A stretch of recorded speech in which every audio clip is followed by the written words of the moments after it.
Okay, welcome to this week's episode of Luv Subbin, and this week finds us in Birmingham, Alabama. We're here for a wedding, but this just goes to prove once again There's something interesting anywhere.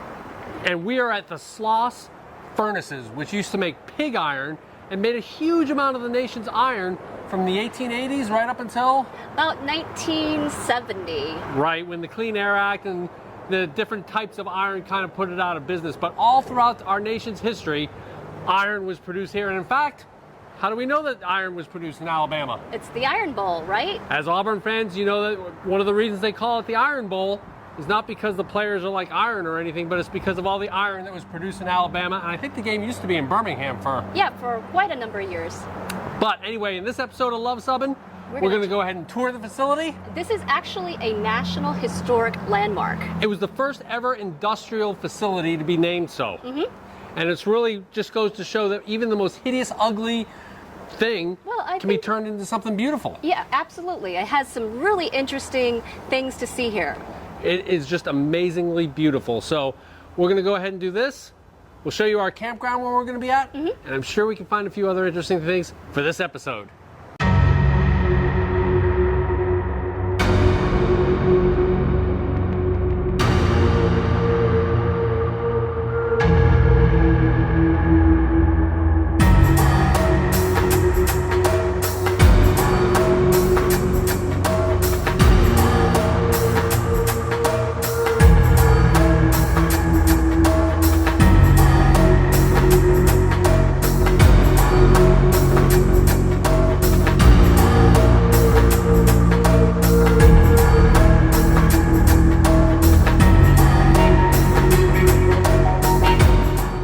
So Sloss Furnaces is a self-guiding tour, though you can make arrangements for a guided tour, but that's by appointment only. So we're walking around to the different signs and figuring out what the different parts of this machinery and factory actually did. So we're at the boilers now. Those were installed when?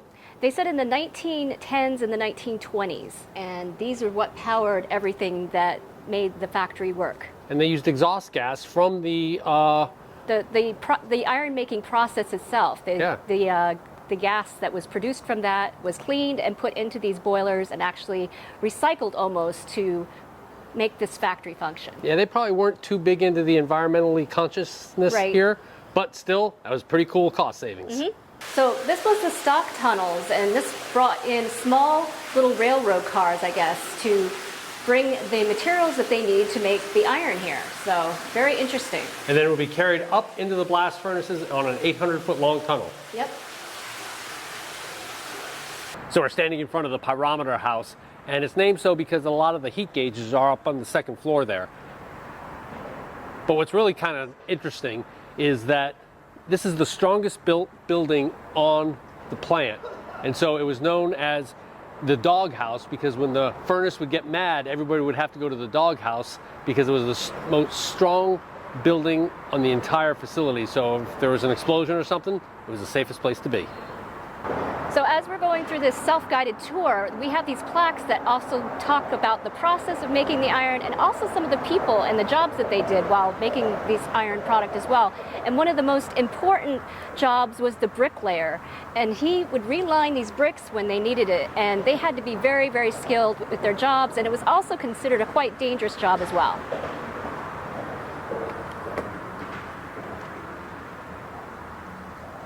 So this is one of the turbo blowers where they would blow the hot air into the furnaces. And what is so great about this is you never get to see this particular shot, but they've opened this up to this turbine, the steam turbine that would spin to blow the to operate the blower.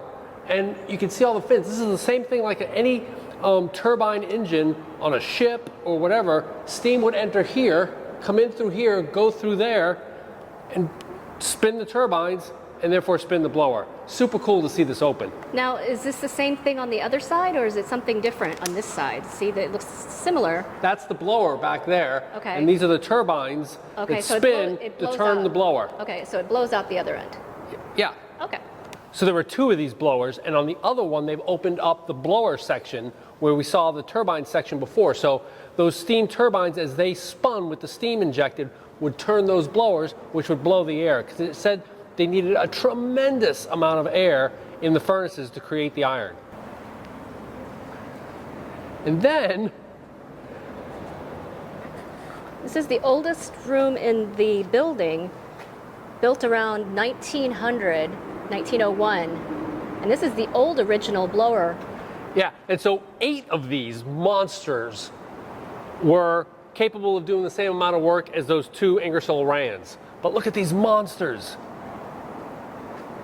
Can you imagine those things running? Well, they said that the decibel level in here was insanely loud, that it was likened to a concert and you being in the front row near the speakers. And believe me, I've been to a Dropkick Murphys concert in the front row, and my ears are still ringing from that, and that was in 2012, I think. This is so cool. Here's a little known fact. You often hear the term, let's go balls to the wall on this. Well, that's not some weird phraseology. It's actually this particular valve. As that shaft would rotate, the centrifugal force at the balls would throw it out to the side, thereby lifting the valve. So as it went faster and faster, they would say the balls were to the wall. There you have it. Little Luv Subbin trivia for you. So this is a very popular site for people who are practicing photography and learning how to do lighting and stuff, because there's so many interesting lighting concepts that are going on. Some backlight here and some downlight. And there's an interesting big giant wrench. I'm wondering who's using this one.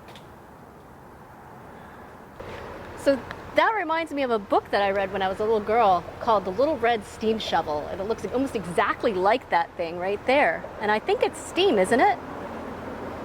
It looks like it. Yep. And we're in the casting shed where they would cast the pig iron molds. That's the furnace that coming out the main furnace. Yep, that's where they would send all the hot air. Yep. And it would melt all the different ores that they used to make the iron. And then the slag would come off and get granulated and used in concrete.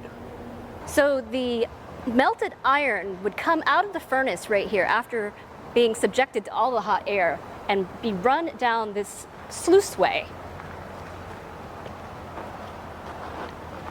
out into what they call a ladle. And that ladle would transport it to the molds where they made the pig iron. And the reason it's called the pig iron is the molds were actually shaped to look like mother pigs with a little baby pig. And so that's why they call them pig iron.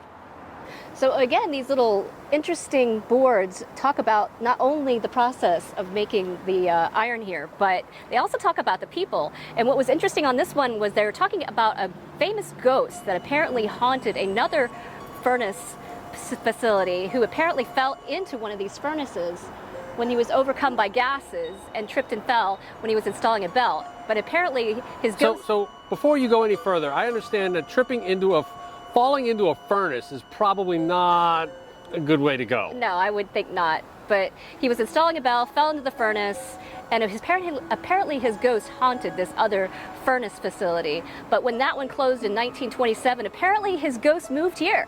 Can ghosts do that? Can they move and haunt something that's really not worthy of being haunted? I don't know. I thought ghosts... If you're a spirologist or a ghost geek, leave a comment below. I thought they were basically slotted to haunt wherever they died, but that's just me. Yeah, I don't know about this one.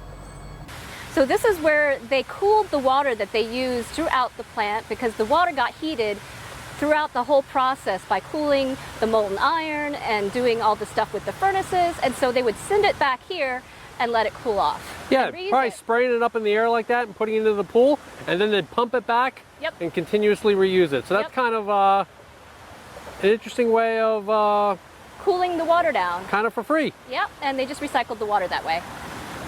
I think in our facility we call that non-contact cooling water. And we're still turning the furnaces, and look, this place gets better and better. Guess where it ends? There's a brewery behind us. Woohoo! Yes. Do you know where we're headed after this? Sloss furnaces.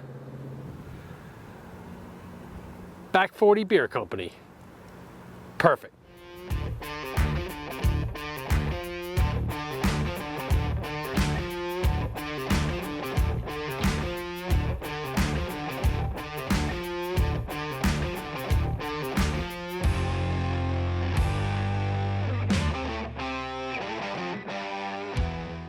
right, well there you have it. Cheers. Cheers. We got our beer. That was so interesting. That exceeded our expectations. Absolutely. It was a lot of fun. And we got a couple of more tips to hang out here in Birmingham. Yep. And yeah, so let's cheers and head back to the campground. And we'll see some more stuff. All right, well there you have it. Our quick trip to Birmingham, Alabama and Oak Mountain State Park. There was so much interesting things to do here. We just barely scratched the surface. Yes, there's great hiking trails. There's an equestrian campground and area. There's a golf course. There's a archery course. There's all kinds of things to come here at Oak Mountain, and it would be a great place for your stay at Birmingham. Of course, it's got where we're at. It has 30 amp full hookups, 41 bucks a night, And sewer as well. Absolutely. So and there's actually Wi-Fi over in Loop B. Right. So if you're thinking about you need Wi-Fi, we're in Loop A, site 820. Loop B, a little bit more open sites. Right. But you know they have Wi-Fi and a laundry room. So if you like this video, Give us a big thumbs up. and if you think we've earned a subscription, click the subscribe. And comment below if you've been to Alabama or Birmingham and what you like the best. Because we come out with RV and Airstream related videos just like this one every Tuesday. Thanks for watching.